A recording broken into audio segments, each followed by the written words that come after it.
can't believe I'm here, playing for my life tonight. I can't believe I'm here, I made it, I'm playing for my life tonight. I'm a shining light. I can't believe I'm here. I can't believe I'm here, playing for our life tonight. Yeah, I'm playing for our life tonight. Welcome to Kingdom Driven Sports. My name is Kevin, I'm your host, and I appreciate you joining me today for this special video where we're going to be talking about the 2025 NCAA Men's Basketball Final Four. It's going to be a preview to the games that are going to be played on Saturday in San Antonio. It's exciting.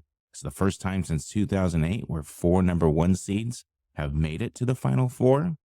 And so it should be a really good pair of games, good matchups that should make for exciting competition. And like I said, good games that will be worth watching. So I want to get right into it. I'm going to give a preview, give some stats that I found that I think might play a factor into who wins. And of course, I'll give you my prediction. And we'll see how the games turn out on Saturday. But I wanted to give you a little bit of my thoughts on each matchup. And we'll start off with the first one, which is the Florida Gators versus the Auburn Tigers. It'll be on Saturday, April 5th, and it'll be 6:09 Eastern Time on CBS. This is going to be a great matchup, guys. And we're talking about two teams that have come out of a really brutal SEC conference, both of them having earned their number 1 seeds and navigated the tournament with impressive wins so far. So let's go ahead and talk about the Florida Gators first. They're led by Coach Todd Golden, and he's really orchestrated a great season there in Gainesville. He's led them to a 34-4 overall record, and in the SEC, they had a 14-4 record, and this is what led them to getting the number 1 seed in the West region. They've been pretty dominant in their journey to the Final Four, having overcome number 16 Norfolk State, number 8 Connecticut, number 4 Maryland, and then most recently number 3 Texas Tech. One of the more remarkable stats about Florida is that they are actually 12-0 in neutral site games, which means they keep their composure. They don't let the pressure affect them. And this is really impressive because this is going to be played on a neutral court. And this is something I think that has testified to the impact that Coach Todd Golden has had on the Florida Gators. They also are riding a 10-game winning streak, which means they're peaking at the right time. They have amazing momentum right now.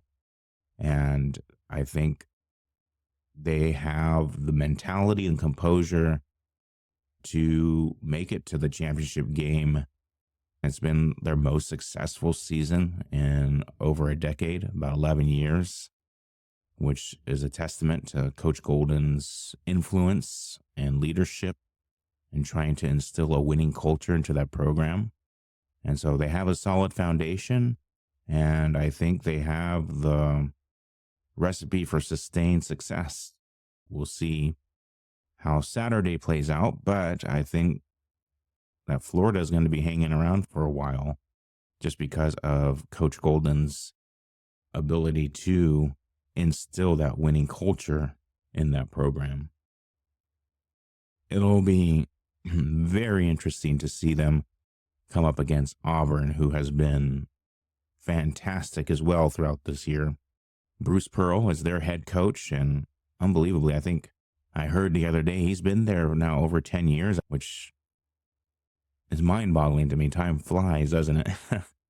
But we have Bruce Pearl's Auburn Tigers, who had a 32-5 overall record, and they went 15-3 in the SEC. They won the regular season SEC title, and they gained the number 1 seed in the South region for the tournament. They've been resilient throughout the tournament, defeating Alabama State, Creighton, Michigan, and Michigan State to reach San Antonio. Another aspect of their resiliency was their star player, Johnny Broome, against the matchup against Michigan State.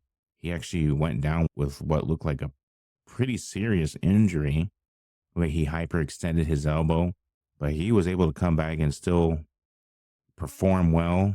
I think that might still be a key depending on how his elbow is feeling and if he's doing well. They have an almost equally impressive record on neutral site courts as well at 11-1.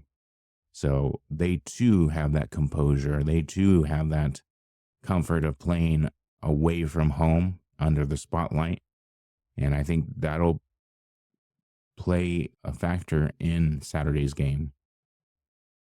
They do only have a 4-game winning streak because I believe they lost to Tennessee, but that doesn't affect how good this team is. I think you're talking about the SEC tournament, a brutal conference, first of all, and then a brutal tournament. And so I think that they are still, in my opinion, playing their best basketball. They've overcome some really good teams to get here in San Antonio, where they'll be playing Florida. And 32-5 record, 15-3 in the SEC shows that they can play anywhere. This is actually their second Final Four appearance in program history. The other one was in 2019. So you see that Coach Bruce Pearl has done the same thing that Coach Golden is doing in Florida and instilling a winning culture, instilling respect on Auburn and their name and showing that they can be competitive. He's a really great coach. I remember him from his days at, I think it was the University of Wisconsin-Milwaukee, if I remember correctly. I know it's way back when, but he's a really good coach. He's been doing it for years, and he's made Auburn a household name, a titan in the NCAA basketball world. So it should be really interesting to see these two coaches play the game of basketball chess, if you will, and see who can come out on top. All that being said, I think it'd be important to talk about some of the key players to watch. Again, we'll start with Florida. They have an incredible player in Walter Clayton Jr. He is a senior guard and has been absolutely a great scorer for them. He averaged 18.1 points in the regular season. But in the tournament, he's actually upped that to 22.3 points per game, which is impressive because you're playing in the tournament. You're playing really good teams. He's a consensus first All-American, and he was the West Region's most outstanding player in the tournament, along with his 22.3 points per game. He is averaging 2.8 rebounds and 2.8 assists. Tournament. This is a little bit down from his regular season numbers, which were 3.6 rebounds per game and 4.2 assists per game. But still, he's upped his points per game from 18.1 to 22.3, which is very impressive. He has a regular season free throw percentage of about 86.5%. So when it comes down to closing out the game, if they're put in a situation where he needs to make free throws, you can count on him to do that. He's also really good from beyond the arc. He made 111 three-pointers at close to 40% clip, around 38.5, which is pretty good. And so he can score from anywhere on the court and provide a good amount of offense for the Gators. His ability to take over the games, to go on these scoring stretches, I think just makes him a really good option for Florida and a threat to Auburn. The next guy you have is Elijah Martin. He is a guard, and he provides like an all-around presence. He doesn't average as many points as Walter Clayton, but he does still contribute about 14.5 points, but he contributes 4.6 rebounds per game. This was in the regular season. And it's been around the same in the tournament, where he's averaged about 14.6 points per game in the tournament and 4.5 rebounds. To that, he also adds 2.3 assists, which has remained consistent both in the regular season and the tournament. I think one of the things he brings to the table that's invaluable is his Final Four appearance back in 2023 when he played with Florida Atlantic. And so this leadership that he can bring, this experience that he can bring to the team, I think also will help with their composure and just knowing that he's been there before, and along with his defensive prowess, as he has averaged 1.6 steals per game in the tournament, which is around the same that he averaged during the regular season at 1.5. That he's versatile. He's going to give you 100% effort both on the offensive and defensive end, which you need both. You need good defensive players as well. And I think his previous Final Four experience will also help bring a sense of calm and being calm, cool, and collected when things get challenging, because I can almost assure you there will be runs made by both teams and times where Florida might feel like things are getting really challenging. He'll be able to provide that calm, cool, and collectiveness that helps the other players keep their cool and not panic. And I think they've shown that anyway, but having that in the Final Four stage is, I think, really crucial as well. The next player is a player by the name of Will Richard.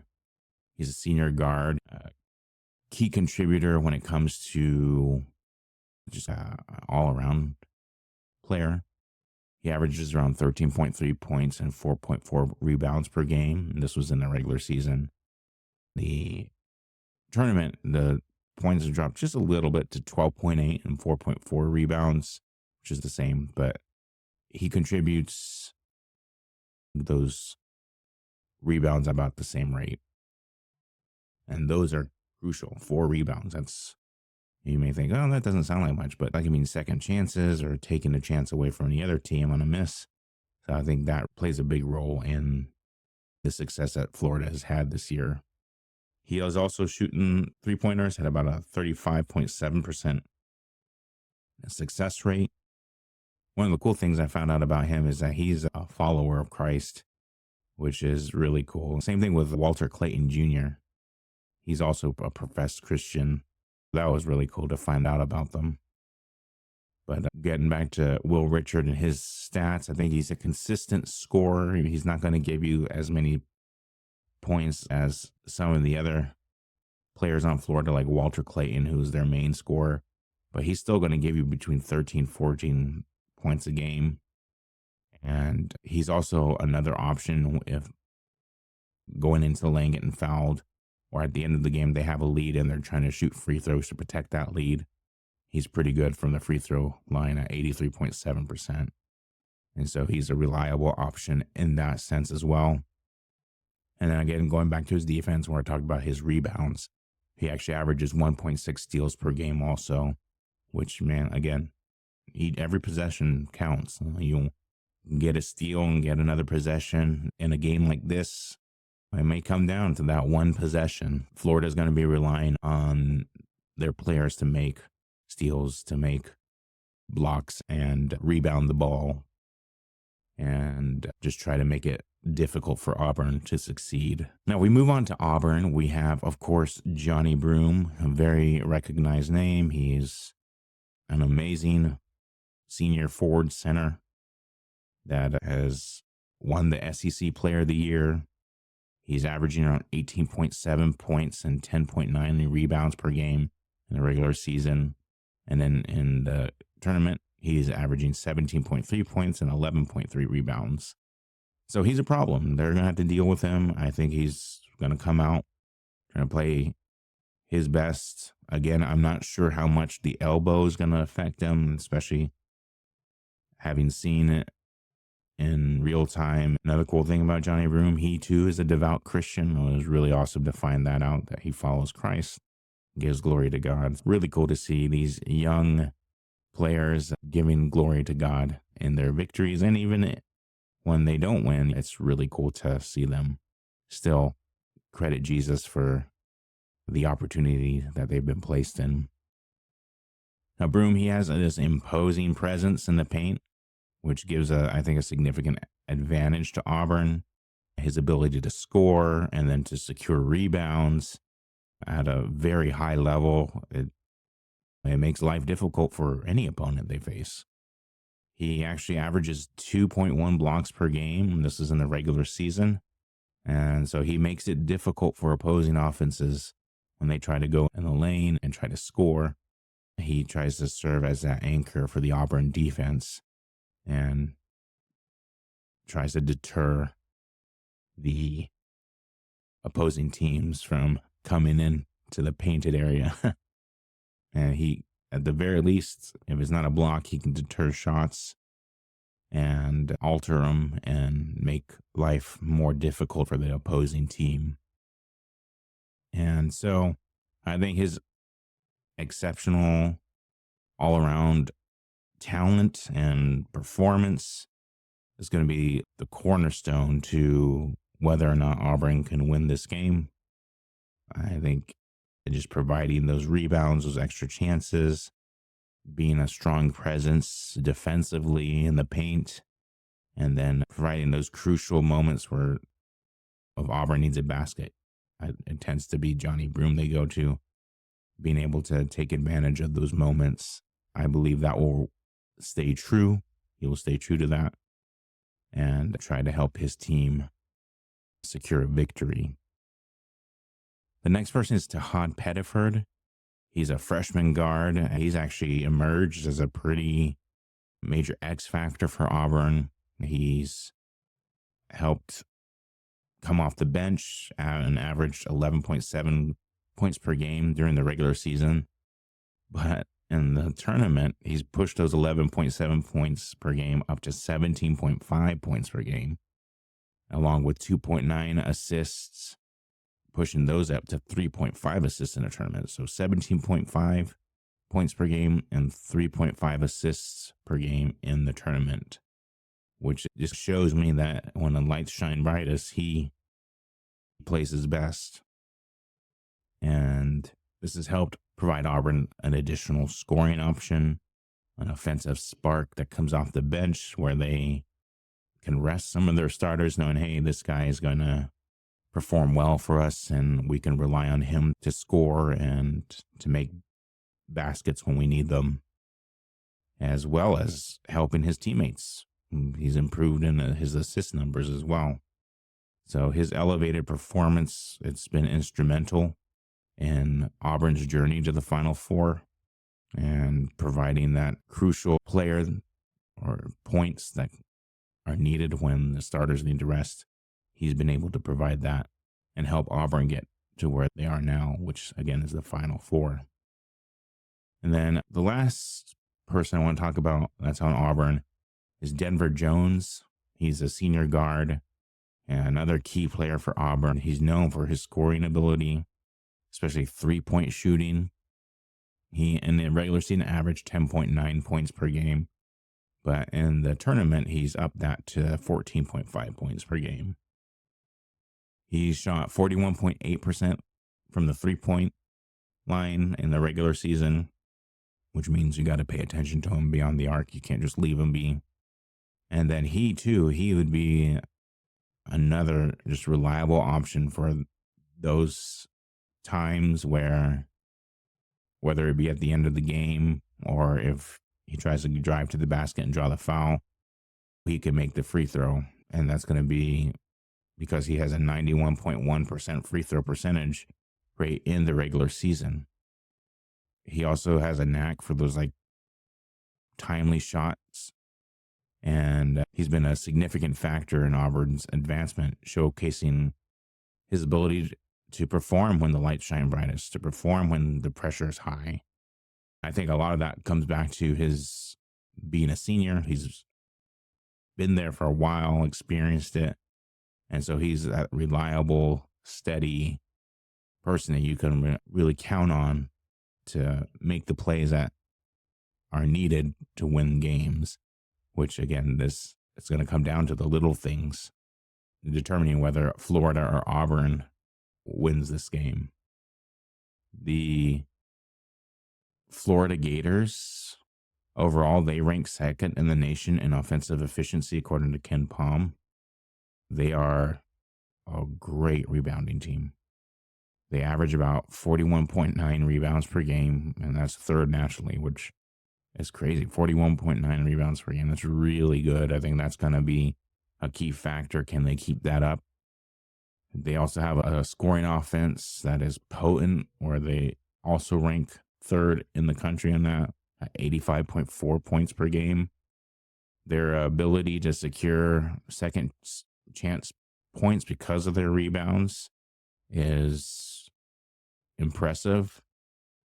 They are number 5 in the national ranking in offensive rebounding percentage at 39.5. Again, really impressive. And then that's not to even mention their assist to turnover ratio 1.4, which means they're disciplined and they're efficient and they take care of the ball. So their dominance on the board, I think, is going to play a huge factor in this. If they can control the boards, which would allow them to control the tempo. And then if they control the boards, that also means second chance points, which are really important. Their high-powered offense, if it can operate efficiently, tends to overwhelm opponents and make it hard to guard them. So they have discipline, they can score well, they can rebound well. In short, they're very much a handful to deal with. And then you have Auburn. They're very balanced. They rank third overall in KenPom's overall ranking. They possess strong offensive and defensive efficiency, where they rank third and 8th, respectively. They're also pretty good at the three-point shot, where they connect on about 36% of their attempts. Their defense is also formidable. They hold their opponents about 40.6% shooting from the field. This ranked around the nation's best when we talk about defending the three-point line. Their statistical balance indicates that they have multiple avenues to victory, whether they decide they want to just try to score in bunches or they want to play a stingy type of defense and hold the other team to less points. Their proficiency in three-point shooting provides the ability to space the floor out, create plays for other players, and if they can space the floor out, they can play some stout defense. They may be able to effectively limit Florida's scoring opportunities, which would play into their favor, of course. So they both exhibit similar scoring outputs and field goal percentages. Florida has a little bit better of a three-point shooting percentage, whereas Auburn holds an edge when it comes to limiting opponents and their field goal percentages. And then I think the key stat for me is that Florida holds a notable advantage when it comes to rebounding. Besides that, they're very similar statistically. I think it'll prove to be a very competitive and closely contested matchup, with Florida's strengths being on the boards and Auburn maybe being able to be the better defensive team, holding Florida's field goal percentage down and to help contain the threats that Florida has offensively. Between these two, there are several factors that could determine the outcome of this SEC showdown.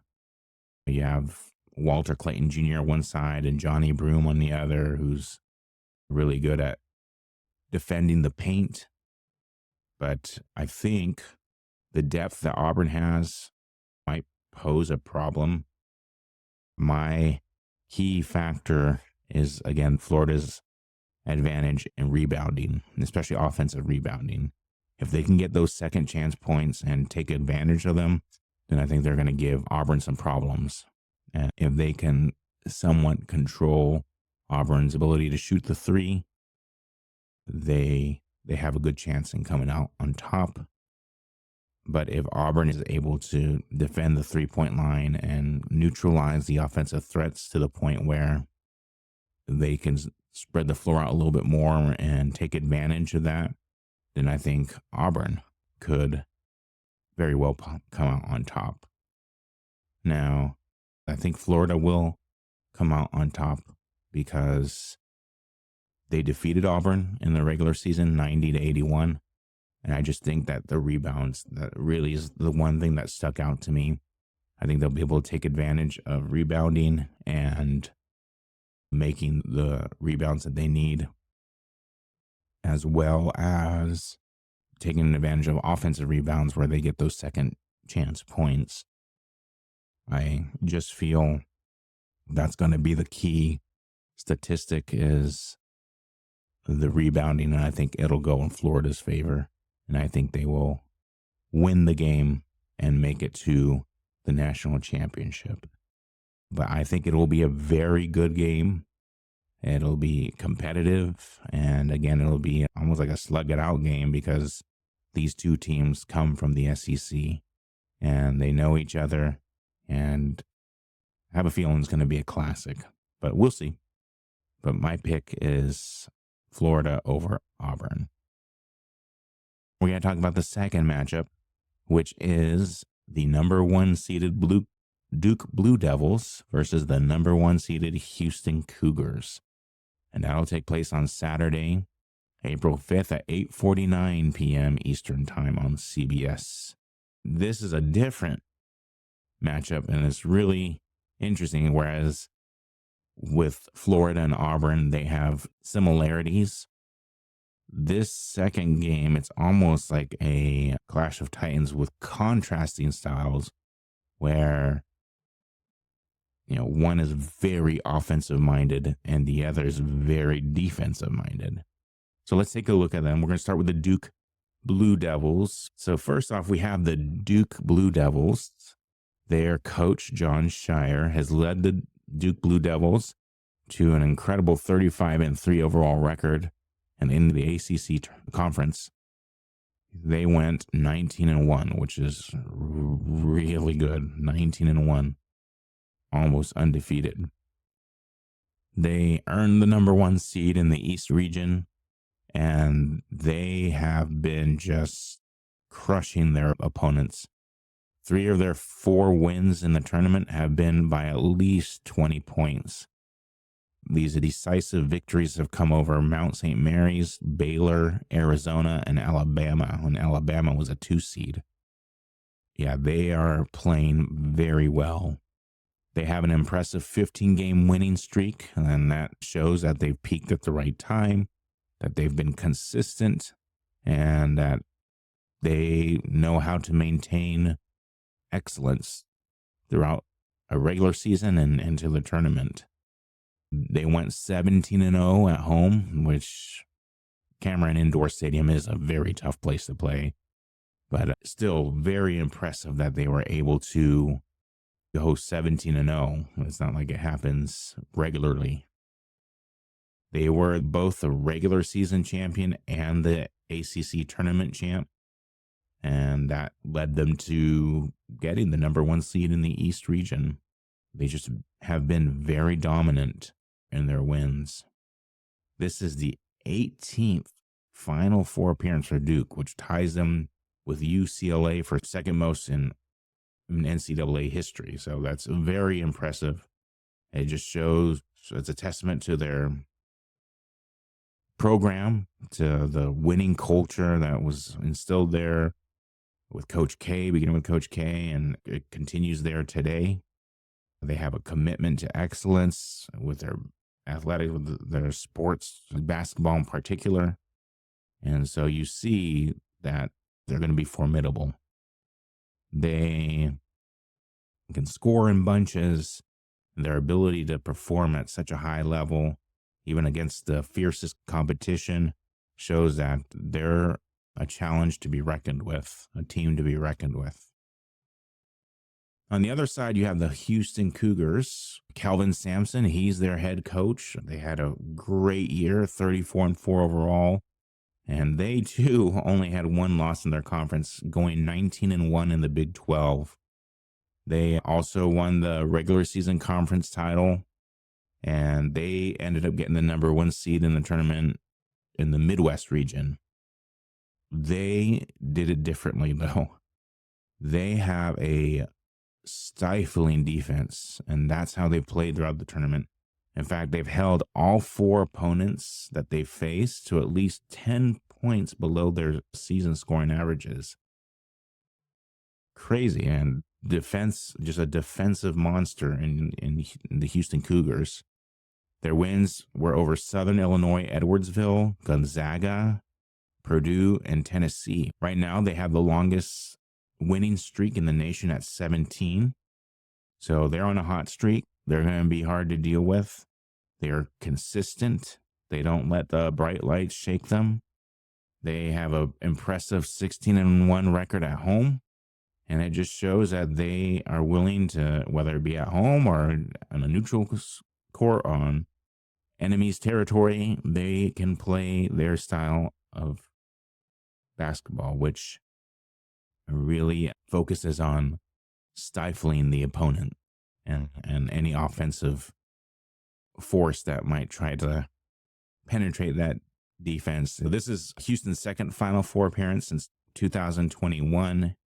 A lot of that has to do with their coach, Kelvin Sampson, and instilling that winning culture and maintaining a position among those programs that are considered elite.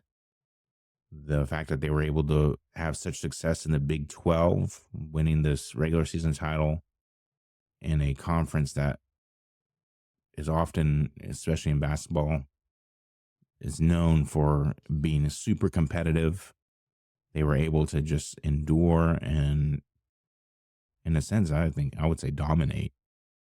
So their strong performance throughout the season, that it earned them that top seed in the Midwest region. That's why they are in the Final Four now. Let's take a look at some of the players, as we did with Florida and Auburn. And we're going to start, of course, with Cooper Flagg for Duke. He is a freshman, but he has been incredible. He has been the consensus national player and freshman of the year, averaging 18.9 points, 7.5 rebounds, and 4.2 assists per game in the regular season. He's done even better in the tournament at 20 points per game, 8.3 rebounds, and 5 assists. He is able to impact the game on both ends and just leave his mark on the game. He is unique in that he can score with the best of them, rebound with the best of them, make plays with the best of them, and then his defense is actually really good as well. So it's not a surprise that he won the awards that he did and that he is considered most likely the top pick in the upcoming NBA draft. I think he's going to play a big role in how Duke does in this game. I don't think he's going to shy away from the lights, and I think he'll probably have a pretty good game. And so he is going to be a problem that Houston's going to have to deal with.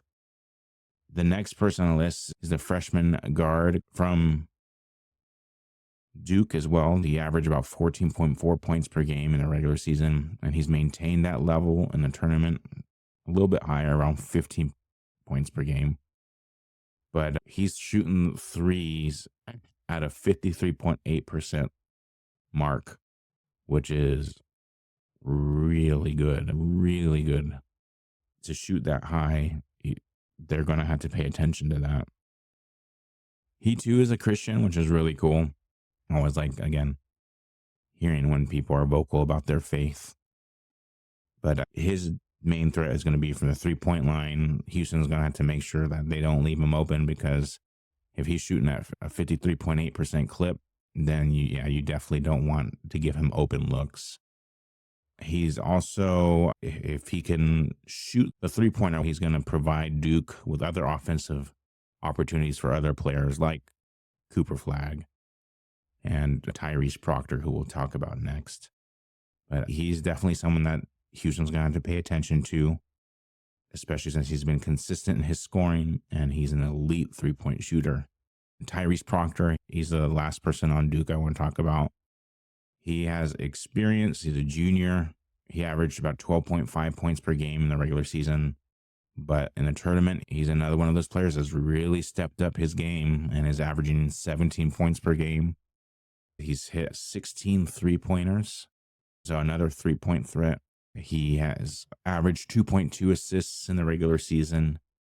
Proctor's increased scoring production, along with his 3-point accuracy, is just going to make him another option for Duke. His leadership also has played a huge role in Duke's success in the tournament. And I think it's something that they're going to have to lean on here in this game against Houston. Now, when we talk about Houston, there's a few players I want to talk about as well. LJ Cryer being the first one. He's a senior guard that leads the Houston offense with his scoring prowess. He averaged about 15.4 points per game in the regular season, but that's up to 16.8 points per game in the tournament. He can shoot the three very well, shooting at about a 41.9% rate, and his ability to score in bunches is very well noted. He can go on these hot streaks, and then it's just super hard to contain him. And he's a reliable option from the free throw line. He hits free throws at about 91.6%. He can generate points quickly when you need points and you need them quick.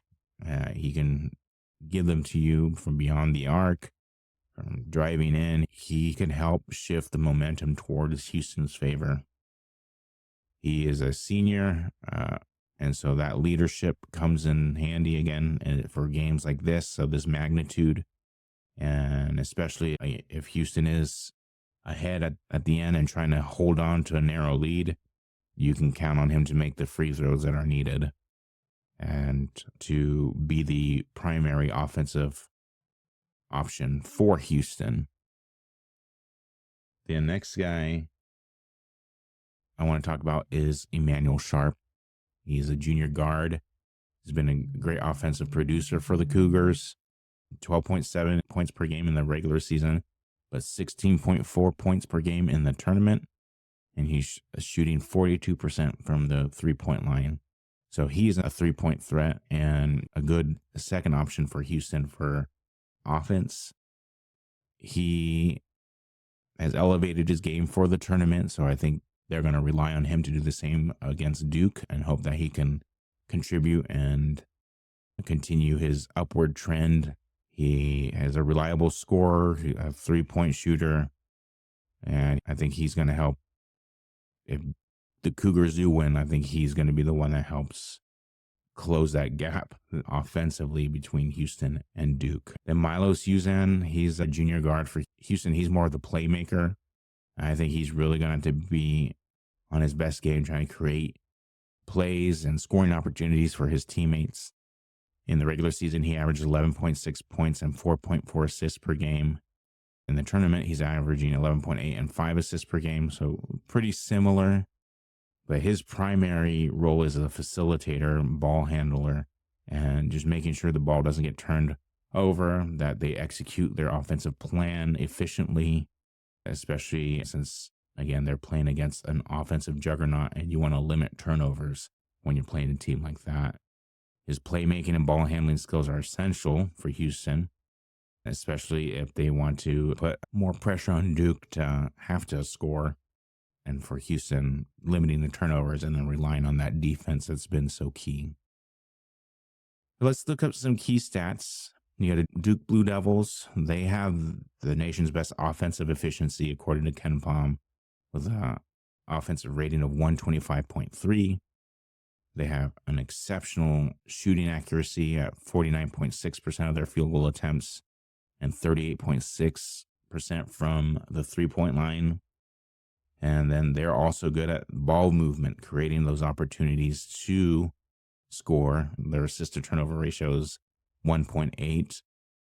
Their offensive ability is just driven by their efficient shooting. They share the ball, and they're just hard to defend because of all the options that they have offensively. They can score consistently at a high rate. With Houston defense, they're the gold standard. There's no question about that. They lead the nation in scoring defense, allowing a mere 58.3 points per game. And their defensive rating of 92.0 is among the nation's elite. They do a really good job of shooting the 3-point shot close to 40%, 39.7, but their defense is really their forte. And they have suffocated their challengers to this point to 10 points below their regular season scoring averages. That's the interesting thing about this matchup. You have an offensive juggernaut and a defensive juggernaut, because Duke's top-ranked offense at 83.7 points per game, they're going to have to try to break through Houston's top-ranked defense, which only allow 58.3 points per game. In football, a lot of people say defense wins championships. You saw that in the Super Bowl where Philadelphia's defense was just stifling. I think in basketball, it's the other way around. Better offense tends to beat good defense. I think the ultimate deciding factor is going to be, can Duke be efficient? Can they continue to score the way they've been scoring? Can they put up the points that they've been putting up? Can Cooper Flag step into that moment and take over? And I think they do. I think Duke ends up making enough plays to overcome Houston's defense, as good as Houston's defense has been. I think they just do enough to beat Houston and to face Florida for the national championship. It should be really good games. I just think especially the Auburn Florida one, I think is going to be like a classic. I still think Duke and Houston will be very good as well, but something tells me about two teams that are part of the same conference, just no pun intended, duking it out. I think that's going to be a fantastic game. I think Houston and Duke will also be a really good game. If Houston can end up finding a way to stifle that elite offense of the Duke Blue Devils, then yeah, they definitely have a chance to win. I remember hearing so many times that in basketball, good offense always seems to beat good defense. So we'll see what happens. But there is my final 4 predictions. I look forward to being able to hear from you guys and to see what you guys think. Just post it in the comments below. If you haven't subscribed, I hope that you will, and I hope that you'll like the video. I thank you for joining me. I hope that you are all doing well, and God bless you. And above all, remember, Jesus loves you. Jesus first, Jesus always. If you don't have a relationship with him, he longs to know you and to just be a part of your life.